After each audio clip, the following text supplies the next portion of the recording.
Il a longtemps présenté les JT sur une chaîne info avant de quitter le journalisme pour s'engager en politique.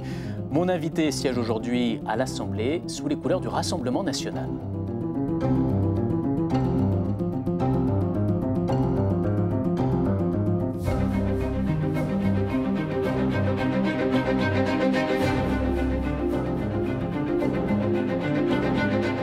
Bonjour Philippe Ballard. Bonjour Clément Méric. Le 27 avril 2021, vous avez posté un message sur Twitter en fin de journée qui a provoqué une sorte de mini-séisme au sein du groupe TF1. On va voir ce message.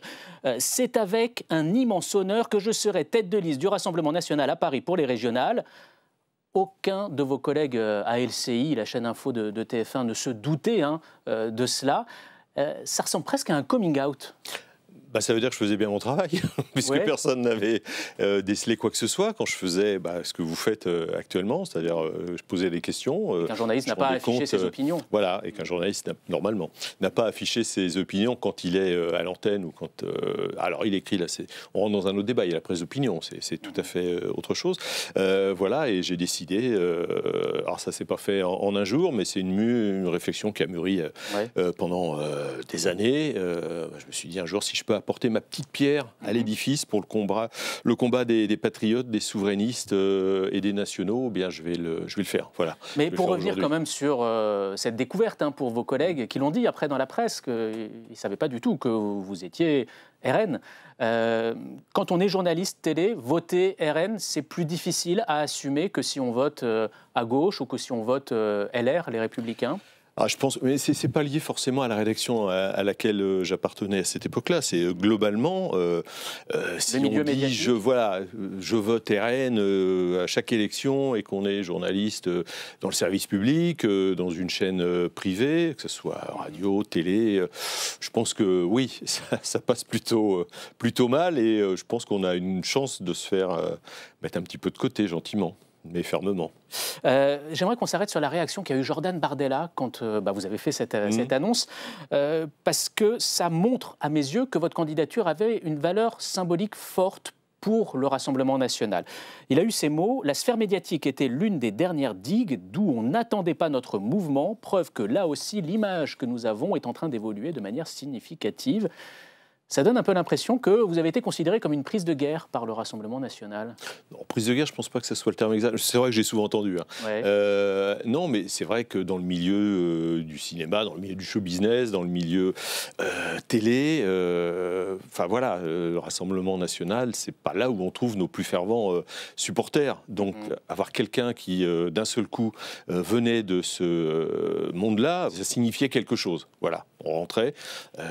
J'ai amené ce que je vous disais, ma petite pierre à l'édifice. C'est-à-dire vous-même, vous voyez comme un élément parmi d'autres de ce qu'on appelle la normalisation du Rassemblement national? Moi, je le vis de l'intérieur, c'est un parti normal. Enfin, quand j'entends normalisation, moi, des fois, je bondis parce que je ne vois pas en quoi c'est un parti qui a été anormal, si je peux employer ce terme. Il y a quand même eu une stratégie de dédiabolisation qui a été engagée par Marine Le Pen. Marine a fait depuis plus de 10 ans maintenant. Et effectivement, tout cela... Alors, je vais peut-être poser une question que vous pourriez me poser. Est-ce que vous seriez engagé Est-ce que vous seriez engagé quand il y avait des sorties parfois un petit peu malheureuses de dirigeants du ce qui était le Front National à l'heure actuelle, à l'époque de Jean-Marie Le Pen. Voilà, c'est sûr que ça aurait été plus, même si c'était des lanceurs d'alerte à l'époque, comme l'on dit maintenant, sur l'immigration, sur la mondialisation, etc., etc. Alors pendant longtemps, vous avez interviewé les hommes et les femmes politiques, vous avez rendu compte de leurs décisions, vous les avez observés, mais vous n'avez pas été acteur politique. Est-ce qu'au fil du temps, vous avez ressenti une forme de frustration? C'est ça qui a déclenché un peu le... Ouais, c'est le mot juste. C'est le mot juste, frustration. Parce qu'en fait, un journaliste... comme un politique, en fait, on fait un petit peu la même chose. C'est-à-dire que quand on va en reportage, on observe, on regarde, on écoute, et puis on rend compte. Et le politique, lui, il a une case supplémentaire, c'est qu'il peut proposer des solutions. Voilà. Et c'est ce qui m'a manqué pendant très longtemps. Et donc maintenant, je peux proposer des solutions à travers des propositions de loi que je dépose et je co-signe des propositions de loi de mes collègues du groupe RN. Enfin, je veux dire, on agit, voilà, on est dans l'action. Et alors, quand un journaliste se lance en politique, il sait que c'est un aller simple, comme on dit, c'est-à-dire qu'il renonce à son métier de journaliste. Je pense que ça a été un soulagement. Voilà, je me suis dit, enfin, Parce que moi, pourquoi j'ai fait ça en fait? Parce que très rapidement, moi j'ai observé, voilà, mon pays pendant des dizaines d'années, parce que je suis plutôt jeune quand même, comme un toboggan, enfin descendre. On nous a vendu la mondialisation heureuse, on s'est désindustrialisé, on nous a mis en compétition avec des pays qui n'ont pas les mêmes règles fiscales, sociales, environnementales. Ça a été un carnage, enfin l'insécurité grandissante, une immigration complètement incontrôlée, une identité que l'on perd. En m'engageant de cette façon, quand Jordan et Marine m'ont demandé de prendre la tête de liste pour les régionales à Paris, voilà, je me suis lancé, ça a été un soulagement. Enfin, je pouvais dire ce que je pensais. Vous avez quand même eu un engagement politique quand vous étiez journaliste. C'était au niveau local, dans votre ville, au Plessis-Trévise, dans les années 90. Vous avez été conseiller municipal, puis adjoint au maire UDF de l'époque. Sauf que vous, à l'époque, vous n'avez pas affiché de couleur politique. Pourquoi ? C'est au niveau local, vous le rappeliez, maire adjoint, le maire de l'époque avait réussi à constituer une équipe municipale qui était vraiment transpartisane, comme l'on dit maintenant. Donc l'engagement, avoir une couleur politique, c'était pas forcément nécessaire. Parce que vous votiez déjà pour le FN à l'époque.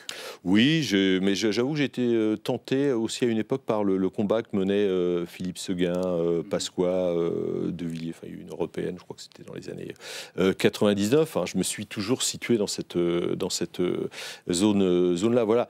Et j'ai eu cet engagement. Alors, j'ai eu cet engagement qui m'a marqué, parce qu'en fait, la différence entre un député et puis un maire ou un adjoint, c'est que là, au moins, quand on prend une décision, on peut l'avoir appliquée dans la semaine ou dans le mois. Là, on vote des lois, notre action, on sait que c'est du moyen long terme. Il faut que les décrets soient publiés.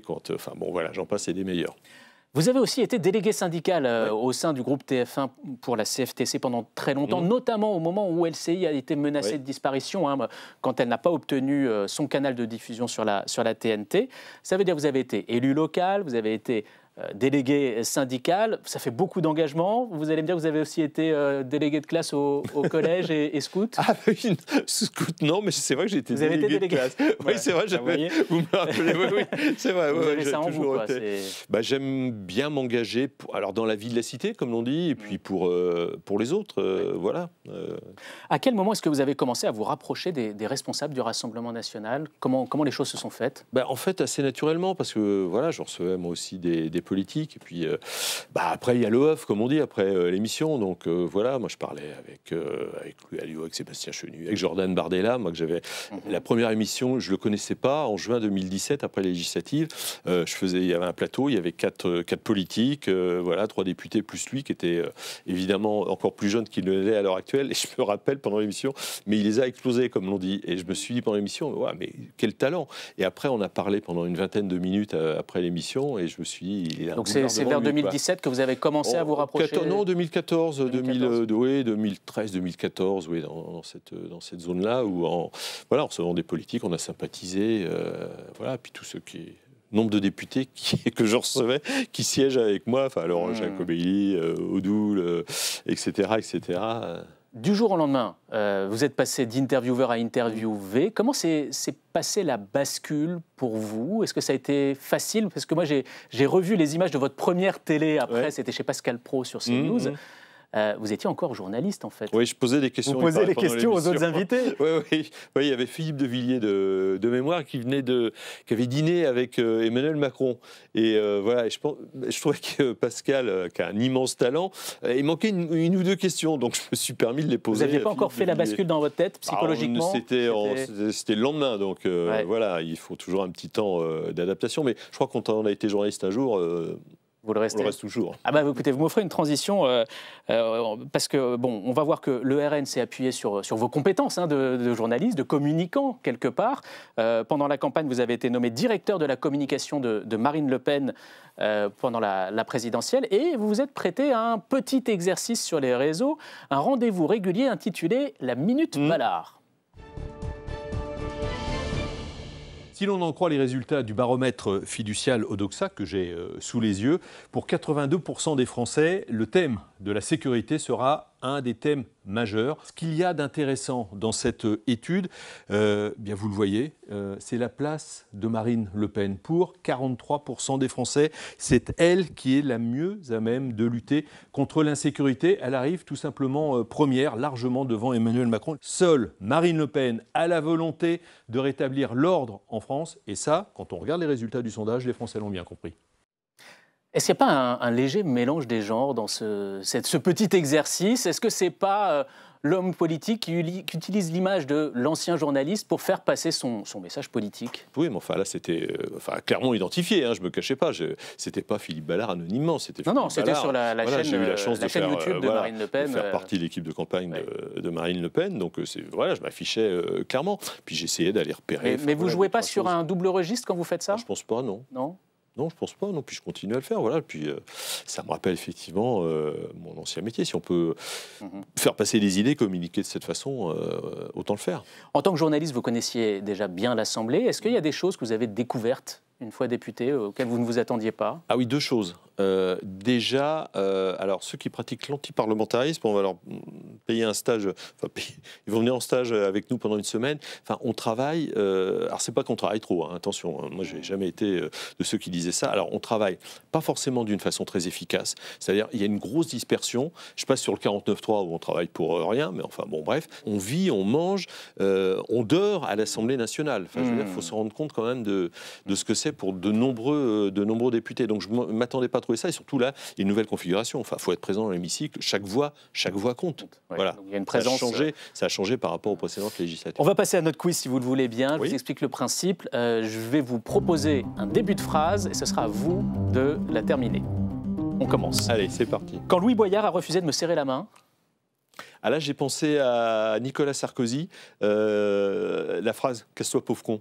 Je me suis dit, il doit penser ça, en fait. Ouais. Il me toisait avec le regard. Ouais. Je lisais ça dans son regard. C'était vraiment très visible sur vous. Hein. Je vous rappelle, c'était la première séance quand il s'agissait d'élire la présidente de l'Assemblée, en l'occurrence. Et lui, il était assesseur. Et en voyant les images, ça vous a énervé? Non, j'ai trouvé ça pathétique. Je l'ai plaint, en fait. Je me suis dit, pauvre type. Les députés pensent que les journalistes télé sont très inégaux en matière de savoir politique, si l'on peut dire. Je l'ai entendu assez souvent. Mauvais. C'est pas mauvais, mais qui manquent de compétences. Voilà, qui sont approximatifs, qui bossent pas trop leur dossier avant les émissions. Et ça, effectivement, je l'ai constaté maintenant que je suis de l'autre côté de la barrière. Je m'en doutais un peu avant, pour te dire. Être député, c'est renoncer à... Vous en avez déjà un peu parlé, peut-être. Mais... Oui, à beaucoup de choses, mais avec beaucoup de plaisir, parce que si on nous a pas mis, on m'a pas mis un pistolet sur la tempe en disant bon bah maintenant tu vas te présenter, et puis en espérant que tu sois élu. On l'a fait volontairement pour notre pays, parce qu'on croit en la cause que l'on défend, souverainiste, patriote et nationale, et pour porter au plus haut nos couleurs, peut-être Marine Le Pen en 2027 à l'Élysée. Merci beaucoup, Philippe Ballard, d'être venu dans l'émission La Politique et moi. Merci.